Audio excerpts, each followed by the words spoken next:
'Cause we're a rolling train wreck coming off the rails.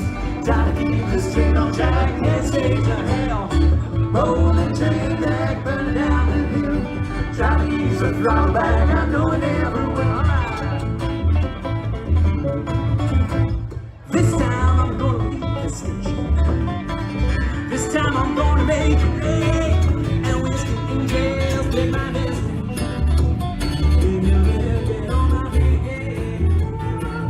On the board now, the roundhouse is built. It's time to leave this mess. 'Cause we're a rolling train wreck coming off the rails. Trying to keep this straight on track, let's change the now. Rolling train wreck burn down the hill. Trying to eat some flour back, I know never. We do the best we can, we're a rolling train.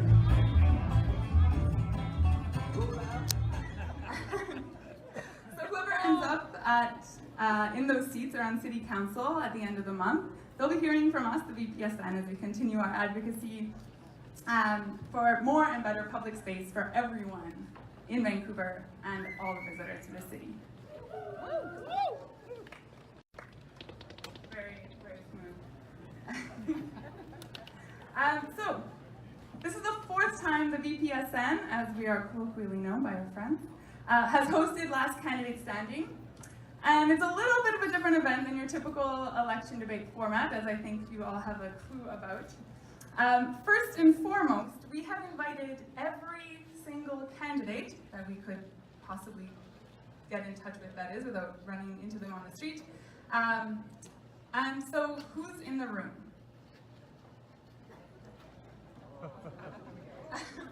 So, of the 92 candidates who have put their names forward this time around, 55 candidates are here tonight.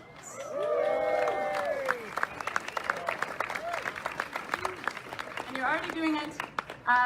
Let's give them a hand. We're honored to have you offer them cheap beer tonight. Let's give them a hand. It's a really beautiful venue, so we're very happy to have this space tonight. So a few more notes. You've all been handed a fundraising ballot. Yes? No? No. I hope some of you have a fundraising ballot. There are fundraising ballots. There we go. Vancouver. You can take your seat here. Brandon Yan, One City. Mr. Pete Fry from the Green Party, please sit beside your colleague. Could we also have Connie Fogel from Idea Vancouver join them here on deck? Ladies and gentlemen, your second set of candidates. And here is the microphone.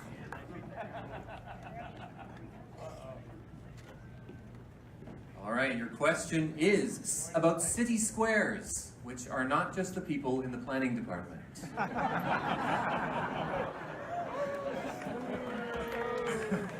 I deserve that. Vancouver has many parks, but few public squares, which in other cities are the focus of urban life. Name one Vancouver City Square that is not in front of or behind the Vancouver Art Gallery. Should this city shape up and get more? If so, where? Or is having a city square just pointless? I've long thought we should have more city squares on every intersection in the southwest quadrant of the city, particularly because the southwest quadrant is more hip. The rest of the city is less hip, and I'm going to stick to that. Does Jim Diva Plaza count as a square? Well, You bet. thank you. Well, that was a complete fluke because I was standing there the other day. Yeah, as for city squares, I think it's not a matter of choice. It's a requirement because, again, we are building a city where we are living in tiny spaces, because people cannot afford to live in large homes. Those are now your community gardens, your backyards, and for some people who are living in downtown, they can go there and their backyard is now concrete. But for other ones, maybe on the west side, on the east side, where we have a bit more green space, we can call one a square. It doesn't have to be made of concrete. So thank you. As the founder of the SFU Public Square, I would say Lot 19 Jack Pool, but the real city square that I think we have is English Bay. You can go down there any time of the day or night and you're gonna meet people. And the reason why it feels like a real public square is that it doesn't matter how old you are, where you're from, you're gonna find a place. Now, if there was just an opportunity to maybe have a glass of wine or a beer at English Bay, it would make it a really great city square.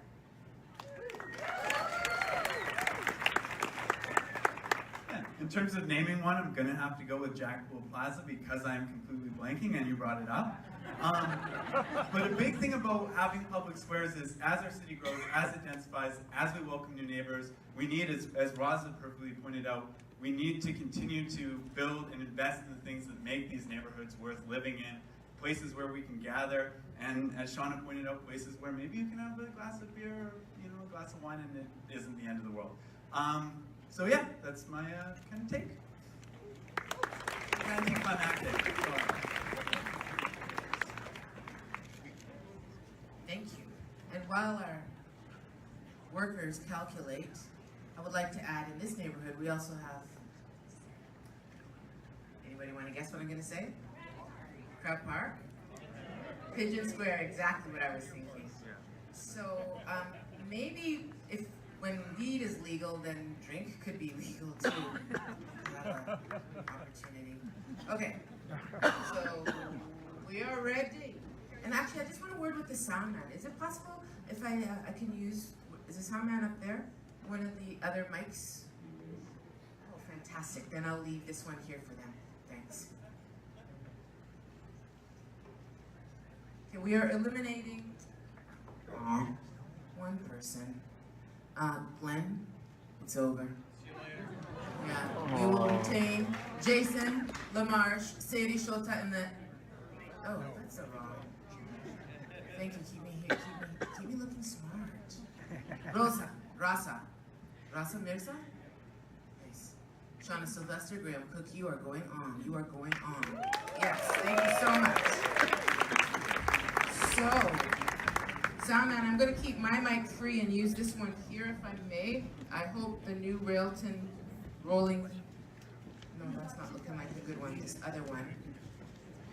We're going to do that. The chords look so good. So you guys coming up in order, you're doing good. Welcome. Fry, Brandon Yan, Tanya Paz. Right on. They told me not to rearrange my cards. Okay, so I'm leaving this up to you guys to sort out my mistake.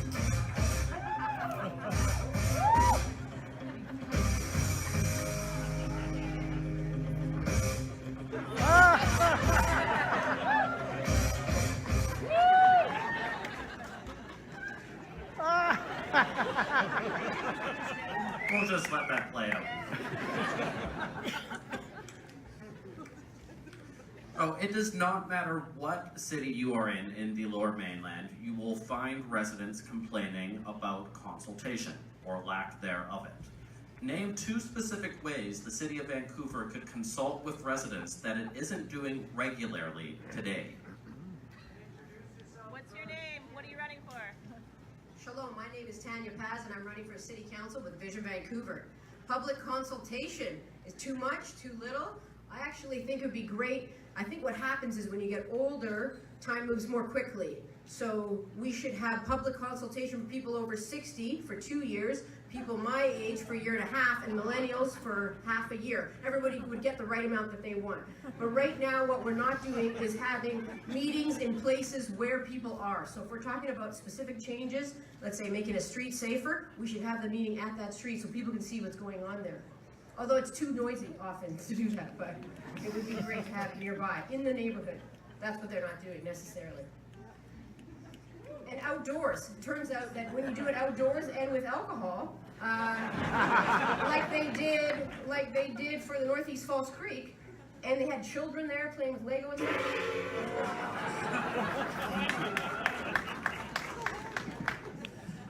Howdy, y'all. My name's Brandon Yan, pronouns are he and him, and I'm running with One City Vancouver for City Council. Thanks, Mom. Mom's not here, she's in the United States. So, consultation. One serious point around language. We found out through the Chinatown consultation that you need to provide consultation in languages that people speak. Shocking. Other things about consultation, because my master's degree was in it, and I did it at SFU, at Urban Studies, is about, thank you, ongoing consultation. So it's not just about doing things with these specific projects, but long-term consultation with folks, and also providing education opportunities for citizens, because we don't actually teach people how our cities work. There's no class in high school you can take, although they are starting an Urban Studies course. And so we need that ongoing thing. Also, drinking in parks. Yes, let's all get drunk.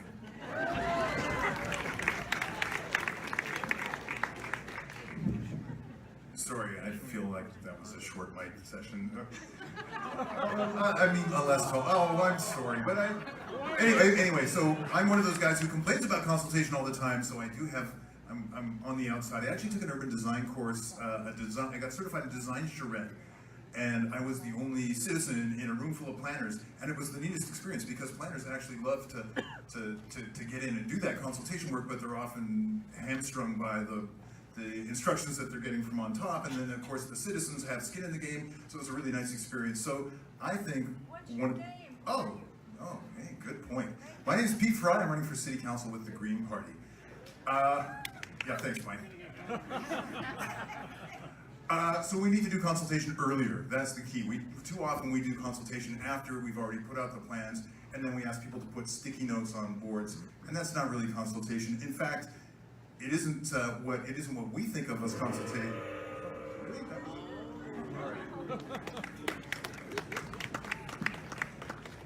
Connie Fogel running for mayor with IDEA. I think I would like to see the city open up once a month at City Hall, a whole night for people of the public, anybody, even children, come to City Hall with their idea, their complaint, their request, and the council have to sit there and listen to them and take it seriously.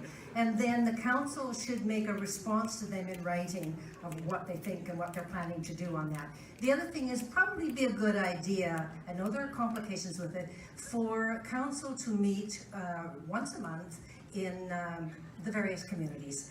Use the community centers. That would be helpful and useful to citizens who have a hard time getting out and getting down and listening to the council. Connie Fogel for mayor. So that was Connie Fogel for mayor on the IDEA party. Mr. Pete Fry, Green Party councillor. Brandon Yan, One City councillor. Tanya Paz, Vision Vancouver councillor. Let's see who made it through. The calculations are coming in, the tabulation. So next up, I'm going to give you the next 4 candidates and then the ones on deck.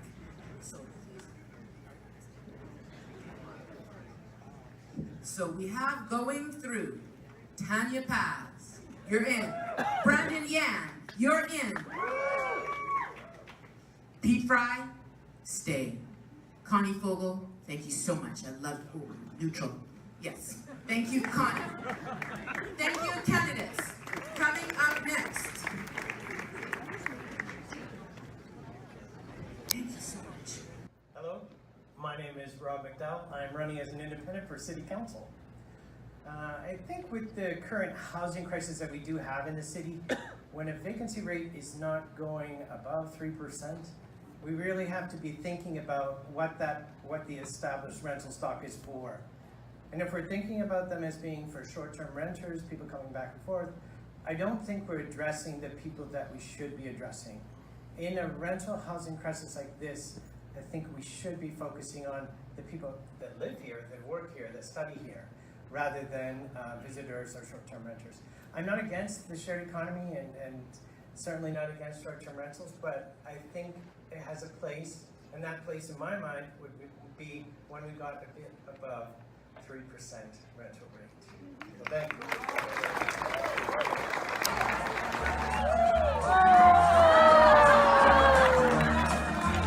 Wait, I said.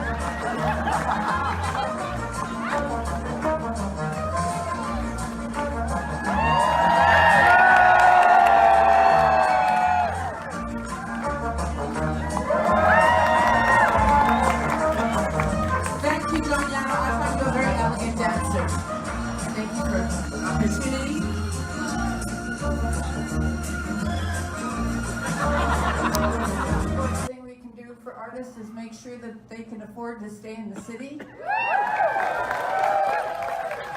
Which is why Hope is supporting a rent freeze, no rent increase annually, and no rent increase between tenants. And it's why we're supporting a mansion tax to try and get the revenue to build lots of nice, affordable, modular housing to end homelessness and to start housing people who are renters who can't afford to stay in the city. Thank you, brave candidates. And even if you are not associating yourself with the arts, I do invite everybody to keep their imagination muscles strong, because this is what we'll need to solve all of our big, beautiful, complex challenges. And as they calculate away, we have on deck David Chen, Ken Lowe, Francois René, and Gerald Spike Peachy. Are they all there? Perfect, looking great. Okay, this is hard.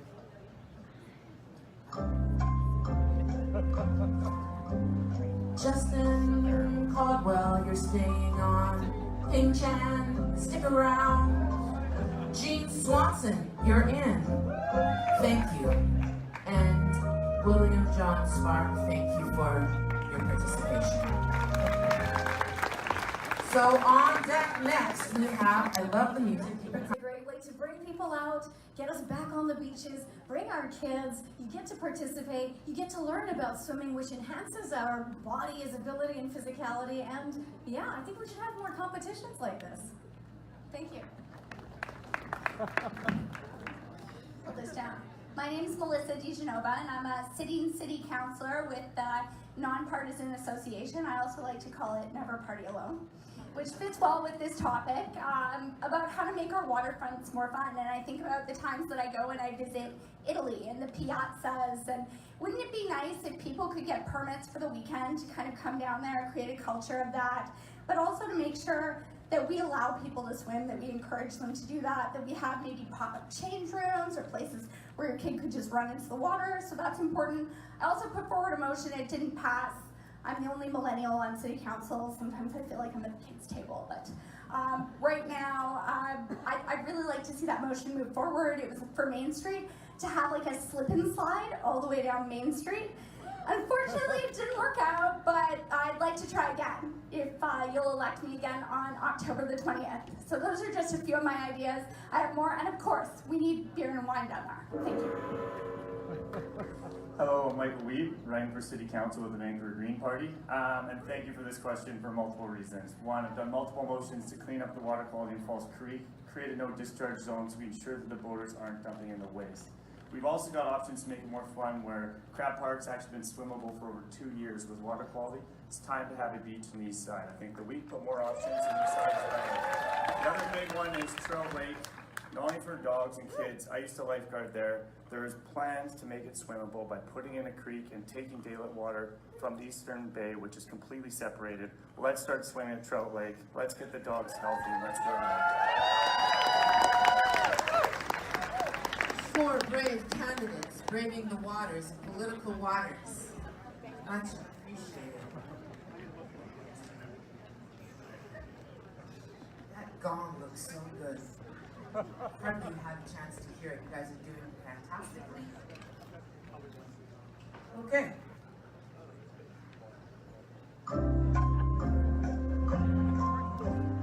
Alicia Perosa, Miss Daly, Melissa DeGenova, you're into Michael Weeb, stick around. And we say thank you, Catherine Amdi, for your participation. Great. So, they want it. What are the first 3 things you would do in this scenario? So I'm Jean Swanson. I'm running for council with COPE, along with Diana Day, who would be the first Indigenous woman on school board, and Barb Parrott, who would also be a great person on school board. And I brought my props just to keep reminding you of what we could do if we had politicians with the political will. So what are the first things I would do? Well, first of all, I would think, if we put a condo luxury high-rise here, is that going to gentrify this neighborhood so that any low-income renters are pushed out, including low-income renters and low-income businesses? And if the answer to that question is yes, I would say no condo. And the second thing would be to talk to the residents and see what they want. And be sure to explain, though, because a lot of people don't understand that when you upzone a neighborhood, that it has downsides. And the downsides are for the existing residents and the existing businesses. Thank you. Our rates have gone like that since fentanyl comes in. If this was our food or water, we wouldn't hesitate, we would be acting. We need to not only provide a clean supply of drugs immediately, we also need to decriminalize drugs over the long term. And we need to reinstate our 4 pillars, put the treatment and prevention, get a new director back in the city. I miss Donald McPherson, glad he's working internationally, but we need a Donald back in the city. So we need to work on this very quickly, and this has to be up there as one of our priorities. It is the #1 cause of death for men under the age of 30. That is so not acceptable.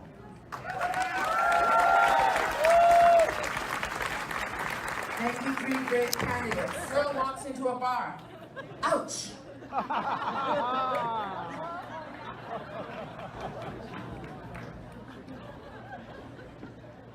So, marijuana will become legal on October 17th, and there will be a BC government-approved store ready to go then in Kamloops. And meanwhile, the government is looking at smoking out some of the existing marijuana dispensaries. So peer through the haze and tell me what you think the future of getting marijuana in Vancouver should be. The future of getting, Uber. Send your driver to Kamloops, I guess. You know, I think that it's pretty easy to get what you need right now. I think it's probably going to stay that way if the government kind of F's up their regulation plan of marijuana. I said F up because this is a public event. And yeah, I mean, for the most part, I think that we need access to medicinal drugs and also access to recreational drugs as well. We need to regulate it. And I don't smoke that much, like vape maybe once in a while, but like, I don't know. That's about it, I think. All right, so Vancouver's Park Board just approved a pilot project where beachgoers could drink alcohol. Woo! Provided it is in a cordoned off area and that they buy it there. Is that the right approach? And for bonus points, what was the last alcoholic beverage you had on the beach or the park? Hi, I'm Rohan Rizal, running for Council Pro Vancouver. I'm second to last on your ballot, but I'm second to none in my desire to help the city. So, to the question, I think that's entirely the wrong approach. The city has been privatizing public spaces, and this is part of that privatization. If you're going to make it legal to drink on the beach, you should be allowed to bring your own drink. BYOBB. Because that's the right thing to do, because what we have done is the city is allowing private enterprises, and I love them, but this should be a people's matter. The beaches belong to the people, and people should drink there. So the last drink that I've had, I don't actually drink alcoholic beverages because I used to, and I learned the hard way that I shouldn't.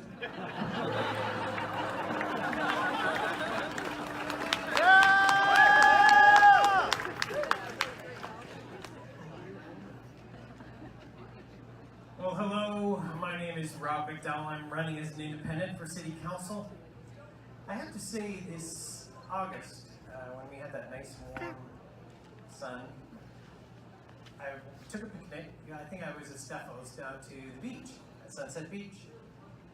And I was down there with some friends, and we had a picnic blanket, and we were just enjoying it. We had a couple bottles of wine actually with us. And I looked around, and there was probably literally about 200 other couples around us, or groups. And every single one of them had wine or beer that they had to sneak, and it seemed kind of ridiculous because everyone was actually enjoying it. and we were all being forced to break the law. So my approach would be, in San Diego, they have in the beach, they have a big sign that says, you cannot drink alcohol from 11 p.m. until noon. If you do, you'll get a huge ticket. Otherwise, they just kind of look the other way.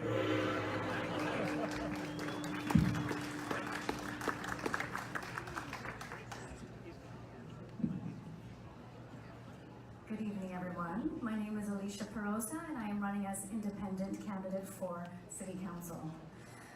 I'm a soccer coach of U13 girls, so I work with these kids. And I think that when we look at the beaches, we have to remember that our children are there as well. I think that having and implementing the ability to have alcohol there is actually great. I'm a drinker myself, limited. But we need to remember the children. And we need to remember this is a public space, and that this is a space for them as well. Perhaps we can put in a regulation in regards to time, as you were saying, Rob. My last drink and beverage that I must say, was in the summer, and it was a Guinness. Thank you. There's too many crows. So I was, well, that's outrageous. And some friends and I started a crow fan page, and totally took off. And then, of course, Dan Burrett, or it was Dan, broke the Canuck the Crow story. And, you know, I think Canuck the Crow is our official ambassador. I think anybody who lives in East Vancouver really appreciates crows. We see them fly over every night. You know, in my neighborhood, they're dropping all the acorns off the trees and waiting for cars to smash them, and it's like, you know, it's cool. I love it. And they're very intelligent birds. They are the equivalent of primate brains. They're uniquely Vancouver. We actually have our own subspecies of crow here in Vancouver, which is an interesting side note. There's the Western crow and the American crow.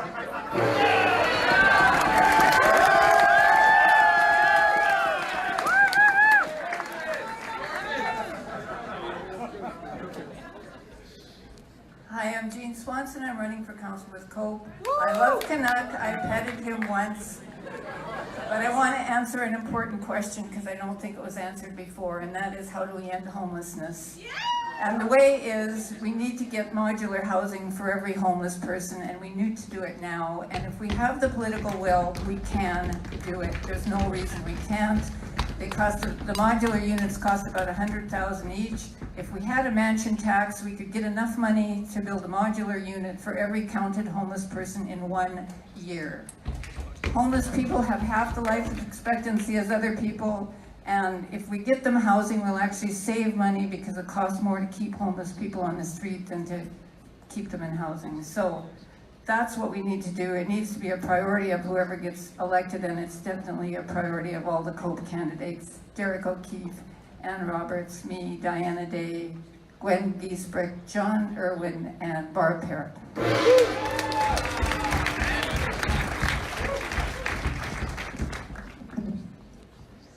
Just to clarify again, as of today, I am no longer affiliated with Vancouver First. I am running as an independent for City Council.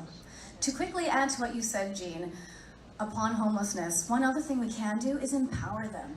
If you look at, if you empower them, you can take a look at the Better Life Foundation. They have and utilize food as a way to get these people working, get them into an incredible environment and space where they can be surrounded by positivity. Now, to answer the question, I think the people should be our ambassador this year and always, the people of Vancouver. And this is how and why we are changing our city. And this is how we're going to change it, is through elections like this, is choosing leadership that will create change, leadership that listens to us. So why wouldn't we be the ambassadors? Thank you. One thing I know about crows, they all got a place to roost.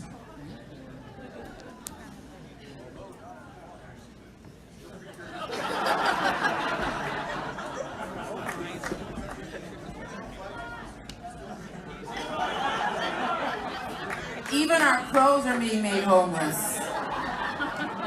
This is something unbelievable. So I think we have an opportunity here to be a worldwide leader and not only creating homes and helping all the other cities that are dealing with homelessness, because we're certainly not alone, but we could be the leader that solves it and the problem with our growing crow homelessness. Thank you, Pete. No more extra time. Okay. By a show of applause, Pete. Jean Swanson. Independent, Alicia Perosa. Green Party, Pete Fry. You're flocking awesome. You're staying. Thank you for your time. Jean Swanson, thank you very much. Stay with us. A little photo. 3 of these candidates will be coming through the next round. And then how many in that next round, Andrew? It's so late, but we love this. 2 more rounds. Yes. Okay. Good work, everybody. May the force be with you.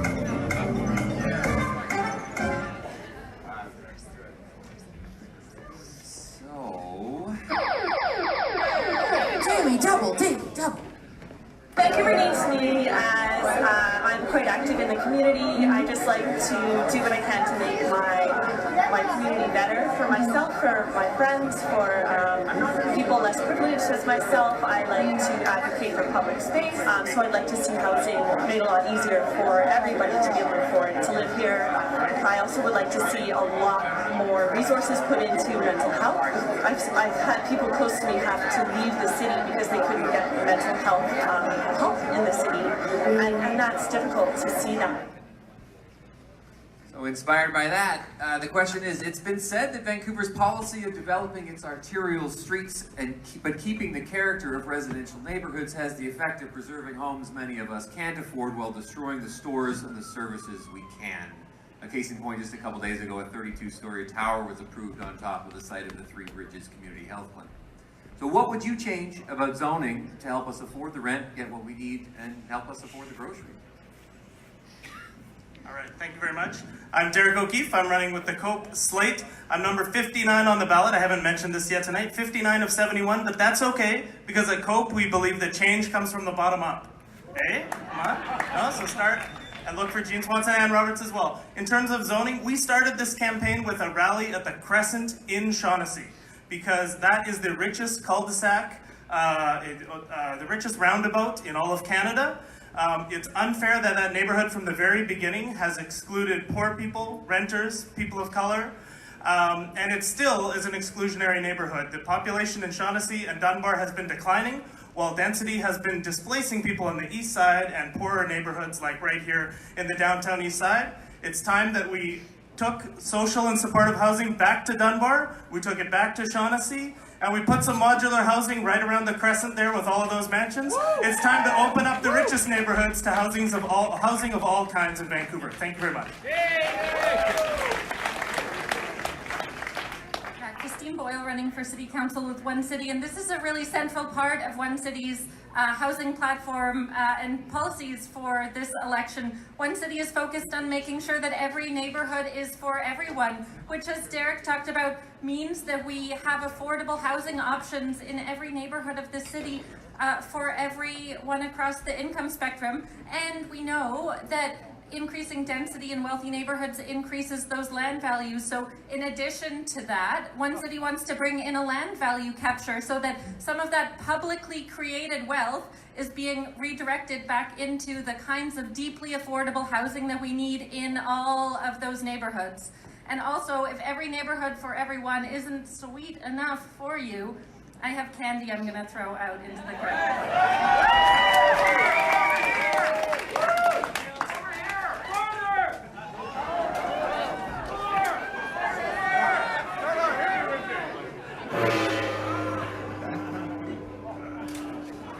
I'll do that afterwards for you, Christy. All right, I'm on. So yes, I agree with every other person, it seems, here tonight, in that we do need to have a mix of housing in every neighborhood in the city. I have candy. Sorry. But no, and another thing too, though, is about the fact that retail is moving out of a lot of these like corridors. I have kind of a unique idea. I don't know if anybody's talked about it yet. I think that we need an artisan cart program so that people who are like small scale entrepreneurs and artisans can have a way to sell outside of stores. And I think community centers should have commercial kitchens, so if you want to make food to sell, you can go to the local community center, get your food safe certification, rent the space there, make it and sell it to people. And also we should have industrial sewing machines at community centers that people can use not only to repair stuff, but to make stuff to sell to their neighbors. I think it's really important that part of a livable community is that there are corner stores, there are places to buy things, and you can buy from your neighbors. That's what I'd like to see. And yes, change them. Thank you very much for the question. Diego Cardona, running with Vision Vancouver. I live in a single family neighborhood in Southeast Vancouver with my sister, and I want to be able to stay in that neighborhood, and I don't want to occupy this massive space. So I want to make room in every single neighborhood for every single person in Vancouver. That means legalizing duplexes, triplexes, quadruplexes, co-housing, social housing, affordable housing.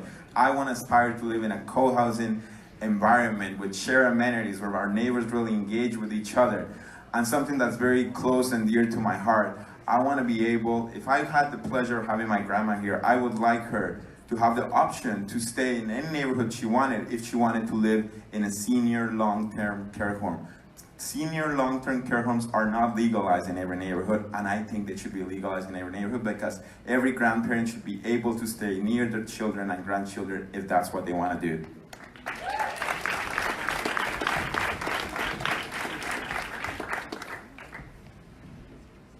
Francoise.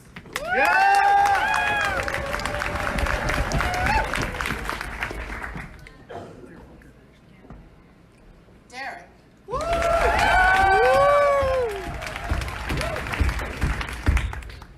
Christine. Diego. So Christine, I think that's #1 position for you, friend. Stay. I think Diego's here at #2. Now I'm wondering. Pardon me? There are sound meters, apps available, but I'm going to give us another chance. Help me out here. Derek.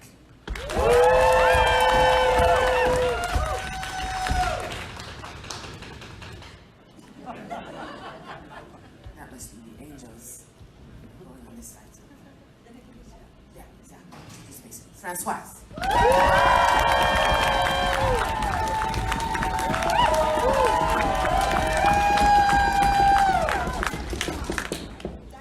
I think Francoise is in. Yes. Thank you, Derek, for your participation. Much appreciated. Okay, so this is Brandon Jan. Yeah, that's right. Thank you, Priscilla. Let's both of us go off stage together.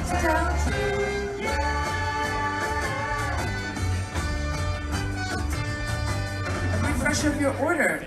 Yeah, for sure. That's absolutely true. So far, Francois is an excellent listener. Catherine Evans, super great. Jean Swanson, I'm going to ask you to go right here. #3. Pete, your position, and so is Ms. Boyle. Wow, it's getting hot up here. Okay, but you know what? This is an endurance test. Life is an endurance test if we should be so lucky. So please. Well, pretty much everyone agrees that after a certain point at night, whether it's midnight, 1 a.m., 2 a.m., the Granville Strip gets pretty garbagey. Earlier this year, a nightclub promoter was murdered on the Strip, and another person who killed a woman in 2016 was sentenced to 2 years in prison. The city is now spending more money on safety than they ever have before, but does that entire nightlife district have to be rethought?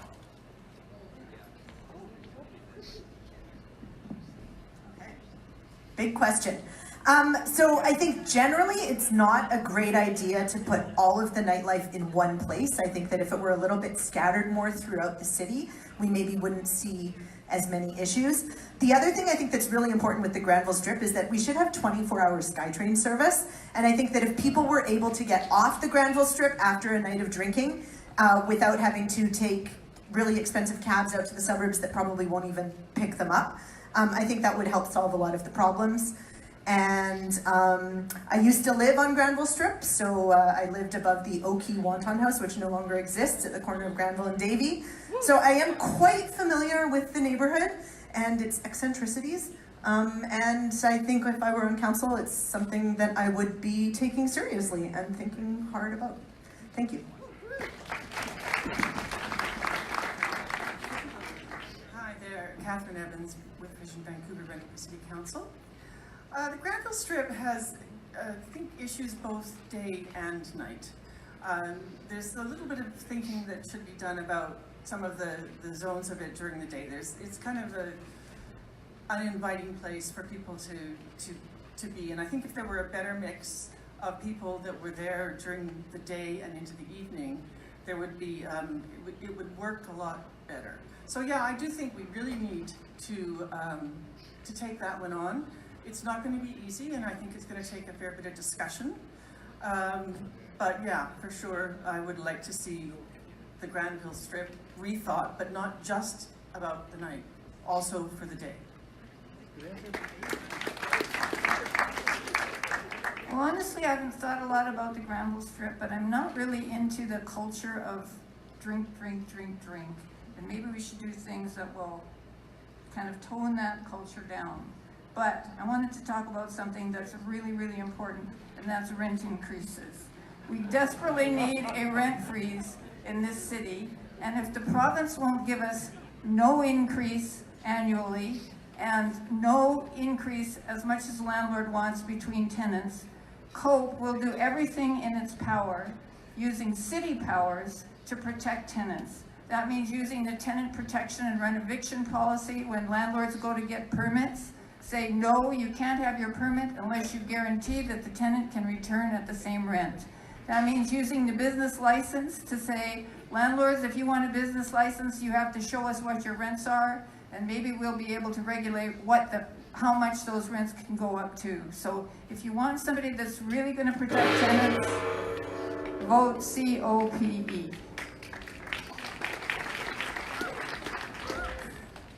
Yeah, you know, 30 years ago and a lot more hair ago, I used to be one of those sort of Granville Street punk rockers. And it was a very different vibe back then. Now, Granville Street, I'm actually scared to go there at night because I feel like I'm a fist magnet. You know, there's too much testosterone, there's too much violence.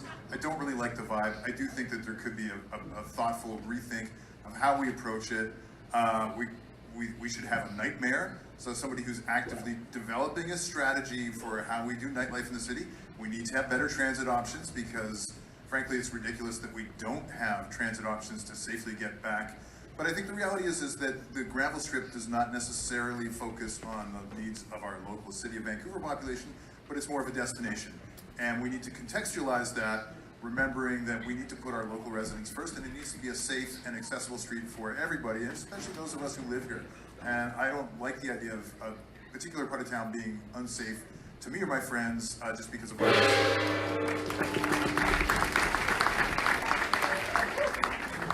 So Christine Boyle, One City, and to the shock of all of you, I'm sure I'm also not a regular Granville Street nighttime goer, but I agree that there are things that we can do, that we should be improving nighttime transit for people, and that the nightmare is a great idea in rethinking how we take care of the issues on the Granville Strip. I'm particularly concerned that the same populations put most at risk by the kind of violence on Granville Street at night are populations that are always put more at risk. And so I want to make sure that we're taking care of that we're providing education about gender-based violence to staff in those institutions so that they can be keeping an eye out for people, and that over-policing isn't necessarily our answer, that we need to be providing more community support. And on that note, I just think maybe the other thing we should be rethinking is toxic masculinity.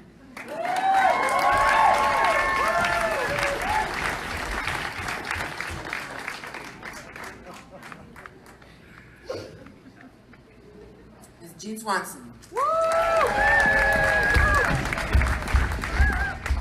Pete Fry. Christine Boyle. Catherine Evans. Francoise. So the easy part, Christine Boyle, please stay, thank you so much. Kate Fry, good work. Little.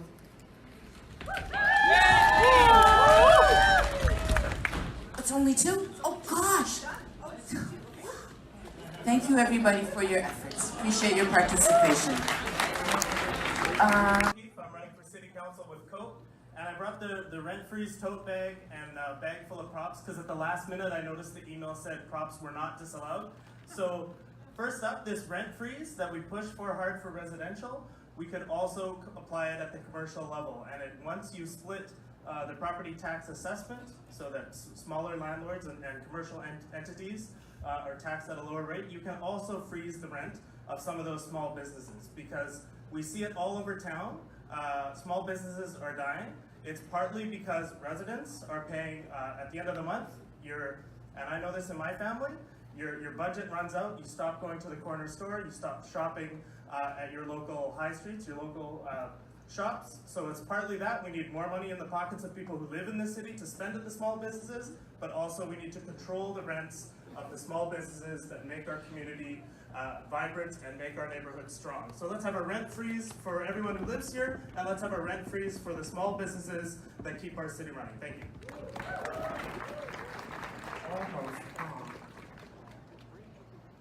Hi, I'm Anastasia Putelianos. I'm independent and I'm running for City Council, and this, to be honest, is outside of my wheelhouse. I live on the Drive and I do see a lot of the stores there constantly changing and closing down. And I think one thing at least I can do, and I think we all can do, is support our local businesses and shop more.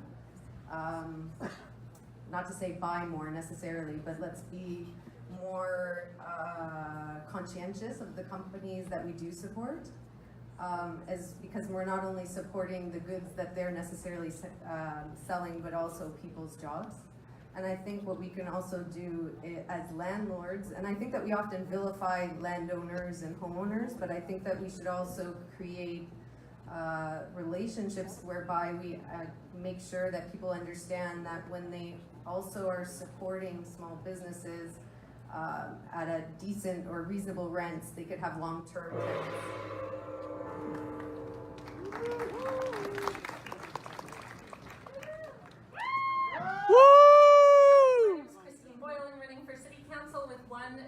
Vancouver, and I feel so strongly about this issue. Our small businesses create the culture and the soul of our neighborhoods, and we need to do more to support them. So One City has a strong policy to support small business with a few pieces. One piece of it is to create differential tax rates. San Francisco does this so that our small businesses are paying a different tax rate than global multinational chains. We want to support and favor them in our communities, and we can do that by giving them a different tax benefit. We want to support legacy businesses so that businesses that have been around Vancouver for a long time also have an additional support from their communities.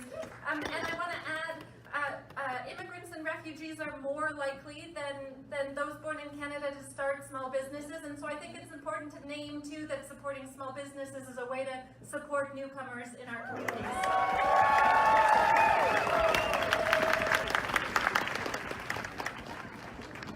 Hi, I'm Elka Porter, and I'm an independent for Vancouver City Council.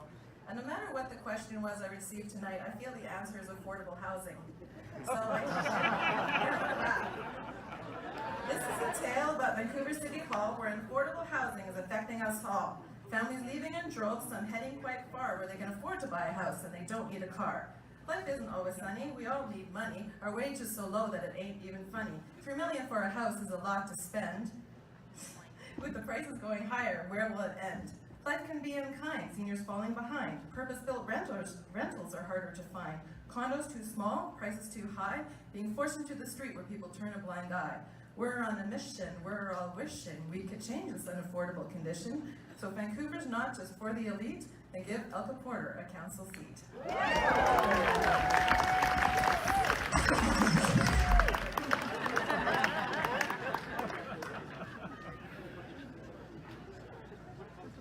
That was quite something. They told me to stay neutral, and I feel kind of neutered. I'm giving it a try. Coming up in this round, while we're calculating. We're good? Okay. So after I give this round, we're gonna get our next people on deck once those seats are clear. Okay.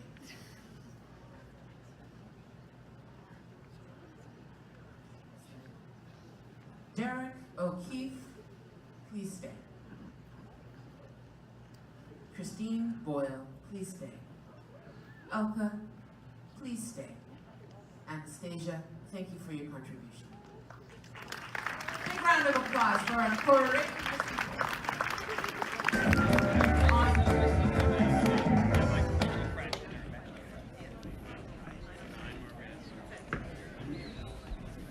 So as mayor, especially when you're dealing with regional and provincial governments, it's a question of priorities. So let's do this hypothetical.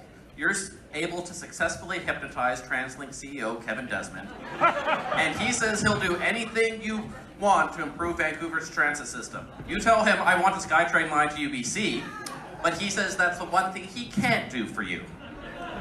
What's the next thing to make Vancouver's transit system better that you would prioritize over all others?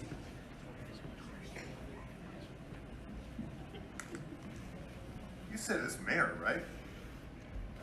You're in the mayor's council, you've hypnotized Kevin Desmond, you're there and he's saying, but what's I'm the the one mayor. thing?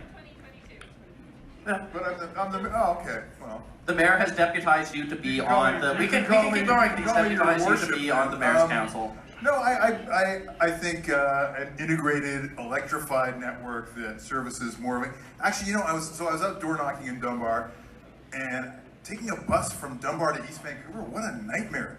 Like, it runs like once every hour or something. It goes down Dunbar, then along 4th, then over onto Powell. Like, no, it's a horrible route. What we should have is a bus that goes back and forth along Dunbar and a bus that goes back and forth along 4th, and like connected buses. So a better, integrated, faster, more accessible bus route that services the entire city. So people are getting out of cars and using the bus.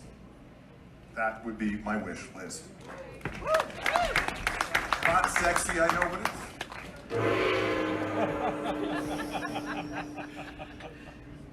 Christine Boyle, City Council with One City, and I'm going to play the favorites here. I think if there's one thing we need from transit, it's a regional land value capture that's related to the public investment that we make in transit, so that across the region we're creating a stable and sustainable long-term source of good funds to build the kind of robust, modern public transportation system that we need to move people around the whole region, and that we can count on it in perpetuity without having to do ridiculous referendums and depending on who our provincial government is. We need a stable source of funds for robust transit, and a land value capture gets us there.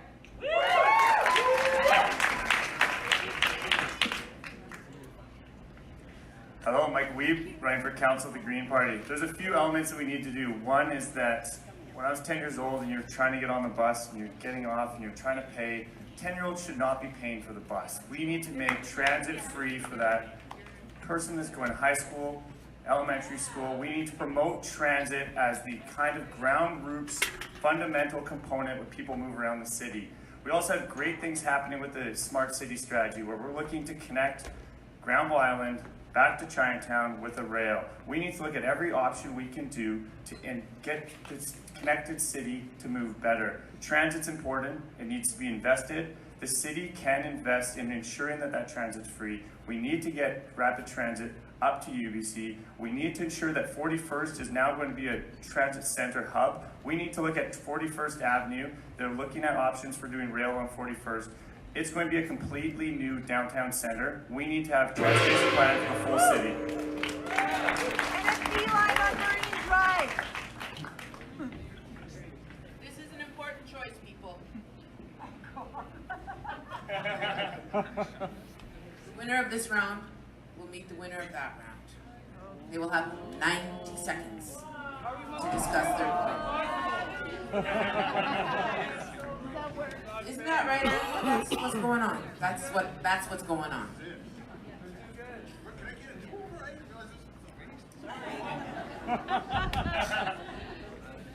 Michael Weeb.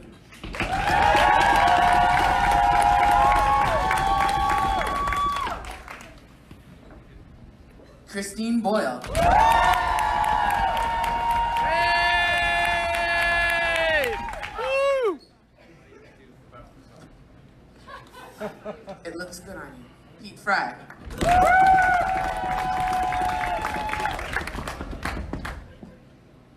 Sometimes it's like that.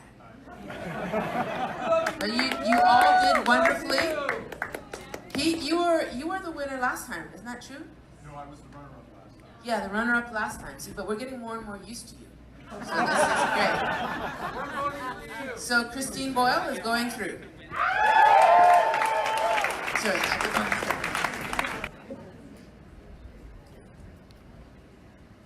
It's unfortunately very hard to fire people at City Hall, but it's the only way we're going to lower spending and then lower taxes.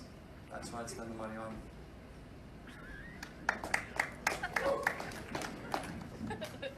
Well, I've spoken about this in the last election, and I think my answer remains the same. We have 43 people in the communications department putting out fires, but we really actually need 43 firefighters in Vancouver. So maybe if we actually hired firefighters instead of people to put out fires that we wouldn't have to put out if we had proper engagement and consultation, that's what I'd like to spend the money on. I'd also like to see those staff maybe redirected to other departments, which I think could be possible. And I have to say that this is the biggest communications department ever before. The other mayors and other governments have only had 2 to 3 people in the communications department before this government. So I certainly would like to see the money allocated back to the departments that need it, especially public consultation engagement. I think that's a great way to put out the fires. Thanks so much. I've been asked, my name is Shauna Sylvester. I'm running for mayor as an independent candidate. So communications is important, but where it's important is how we communicate with our citizens and the residents. And this is one of the things that I don't think that we've got right over the last 10 years. Possibly far longer than that. We are not consulting in a way that is effective. Let's take the staff that have been centralized into communications and put them where they rightfully belong, which is in the departments to help and in the community to help on community consultation. So we get so much better. So people don't feel like their city is not meeting their needs and they're turning away from it. That's what we need to do to communications, is make it much more about engaging citizens with their city. Thanks. Fire. I admire. Admire. Oh, that's a good question. You know, Jim Green was my mayor for years, and he was my neighbor for years and a friend. But I have to say, actually, the one I most admire is, my name is Pete Fry. I'm running for City Council with the Green Party. I forgot to do that the last time around. But I have to say, Philip Owen. You know, Philip Owen took some incredible risks as the mayor of Vancouver to put forward safe injection sites. His party turned on him, and they really turned on him, and it got ugly. But he stood by his principles, and he did the right thing, and I think that's what the job has entailed. So I put my hands up to Philip Owen. I know he's not here, but he really actually did the hard work, and I think that's respectful. Yeah, get it right.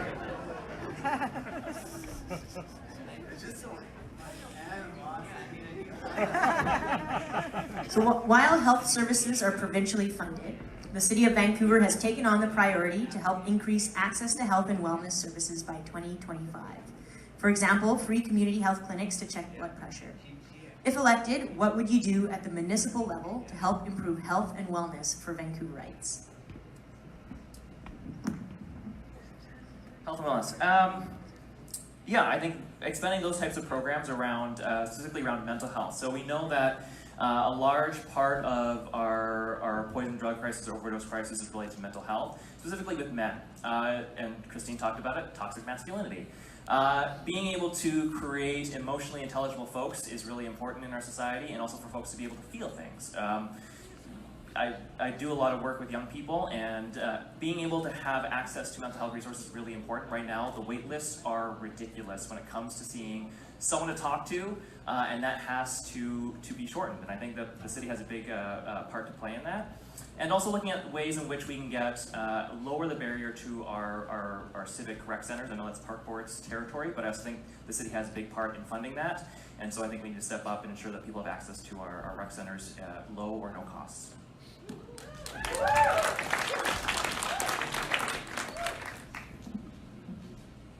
Hi everyone, Graham Cook.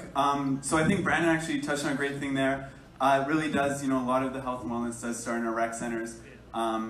Just at a base level health. I think it was touched on excellently in an earlier question about having a safe and reliable source of drugs for those that are drug users, to stop the opioid epidemic, adopting as many harm reduction practices as we can. And also outside of all of this, I've been a long-time volunteer with the Huntington Society of Canada, so raising funds and awareness for Huntington's disease. And one of the big things members of our community struggle with is finding access to housing. I hate to bring everything back to housing, but it really does. One of the cornerstones of getting on a pathway to health and wellness is having a safe and secure place to sleep. Thank you so much, Graham Cook. Have a great day. Shauna Sylvester, independent candidate for mayor. There's two of the biggest issues for me on healthcare. One is mental health, and Brandon's talked to that. But more importantly, it's the relationship between the hospital and the community. If you are being released from a mental health and you don't have a social worker, you are going to end up in the downtown east side. I know this from far too much personal experience. The second piece is seniors. Our system is completely broken. I have spent 8 years of my life taking care of my mother with Alzheimer's. I can tell you I have had to spend months trying to get her basic access. But the system doesn't work between the hospitals and the community. We need an integrated health strategy that builds on mental health and also looks at the whole issue of how our seniors are being taken care of. Thanks.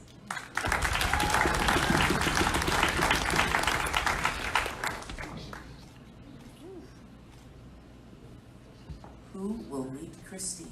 Is it Shauna Sylvester?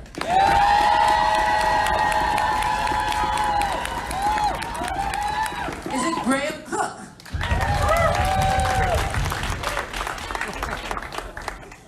I wonder if it...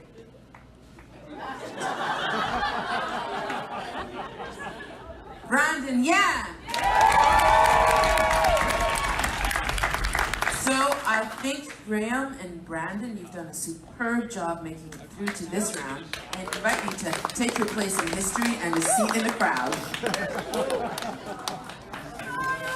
I like that one. Okay, so here we are. Mental health. You know something, it occurs to me when we were talking about the mental health too, very often, so my brother also lives with schizophrenia, and we talk about concurrent disorders, mental health and addiction, but what we don't talk about is the kind of mental health needs that are happening and not met when you're living with mental health. And you know that a lot of people who are living in the neighborhood have more than 1, 2, 3, sometimes 4 kind of health conditions that you're living with in addition to your own mental health being taken care of. So certainly mental health is a cornerstone to health for so many other people, but it's not just a standalone issue or aspect. Silencio, Vanessa. It's the important part now. The last candidate standing, Shauna Sylvester and Christine Boyle. Can we have a round of applause?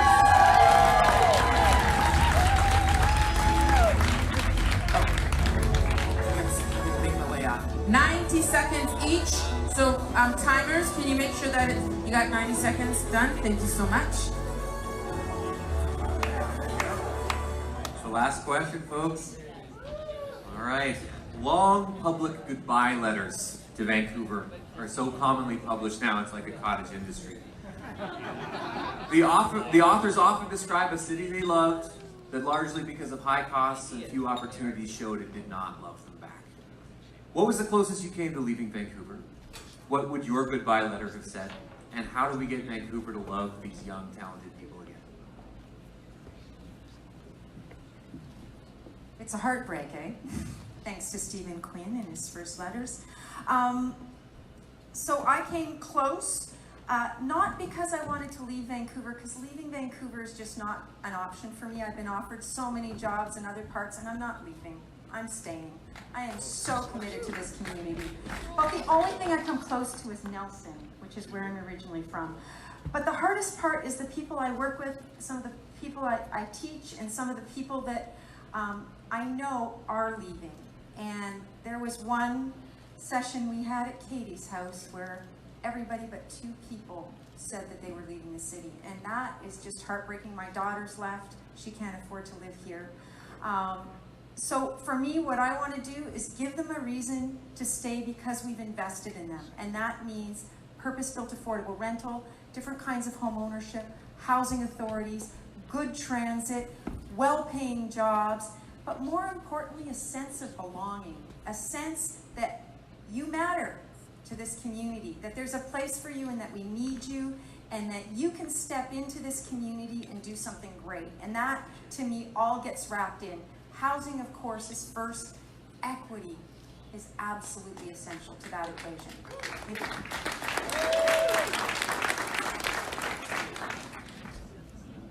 Christine Boyle, One City, Vancouver. So I've left a couple times, both times for school to the UK and the US, but otherwise I've stayed in. And the honest truth of it is that I get to stay because of the privileges that I've been born into. There's a really clear division that I see in the people I see who stay or go, and it's whether there's family resources in their family to support them to be able to stay. I think that it's not about commitment or love for the city, it's about deep social inequality. The question of who gets to stay or who gets to go, and it's deeply unfair, and it's not the kind of city that I want to be living in. That kind of injustice is how we decide who the residents of Vancouver are. And so that's why I'm running, because I've been lucky enough to stay, and I, as Brandon sometimes says, I want to stop going to going away parties, and I want to stop having the decision of who's in Vancouver be made by systemic inequality and class inequality that is perpetuated in our housing crisis and more. So I want to challenge all of that and build affordable housing and make every neighborhood for everyone. That's what One City is running on. That's what we're committed to. We're young folks wanting to stay and wanting to see people like us and people less fortunate than us be able to stay as well.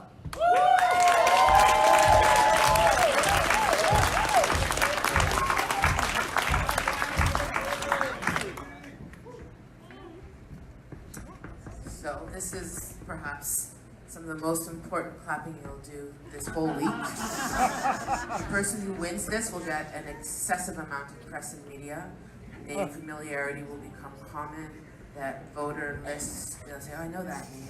So this is not a joke, folks. The foot stomping, the hooting, the hollering, the standing up, the fist pumps, the hell yes, they matter. All right.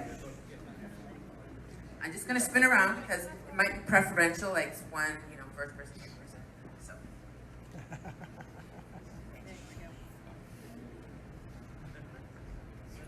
Where everybody is. I'm gonna spin around one more time. God is gonna go like this.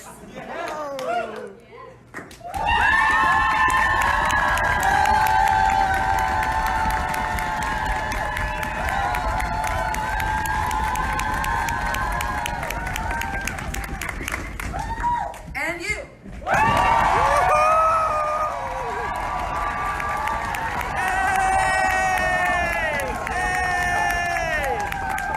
Go, Christine!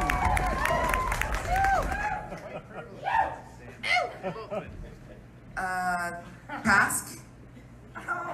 I think it's a noise meter.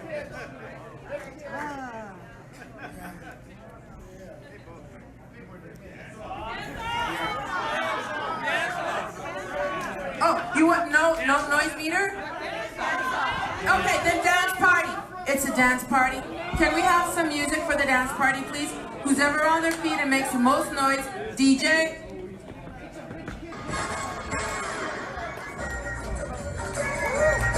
Dance party for Shauna.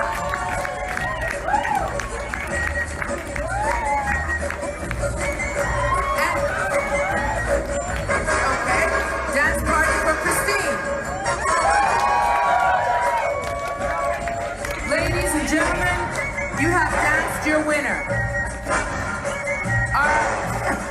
It's a good move back there, Casella. I believe our fine runner-up is Shauna Sylvester, who can boogie in place. Job well done. Thank you so much for that.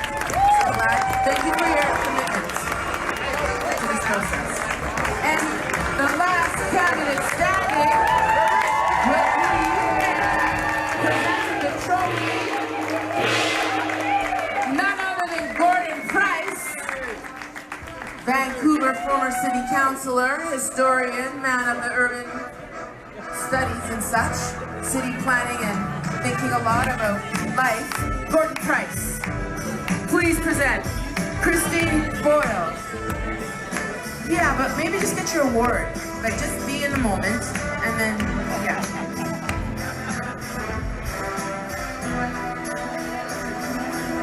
It was in 2008 that we did the first last candidate standing, and it happened at SFU. It was one of the best things the city program ever did, but it only happened because of the work of the Vancouver Public Space Network, in particular Andrew and his team made this happen now for 4 times. I don't think there is a better place to see the range of candidates, and above all, the people of Vancouver, who we are, the people who are going to represent us. So may I say, as a past councillor, when I look at who I've seen tonight, I would be so not worried about the future of this city. This is the sample of people that we've got. Thank you, all of you. And one more thing, it was 4 hours of questions on civic issues, and this group never asked a question about bike lanes. That's never happened before. It's a new era. Thank you, panel. And above all, thank you to the winner. Congratulations. What a night.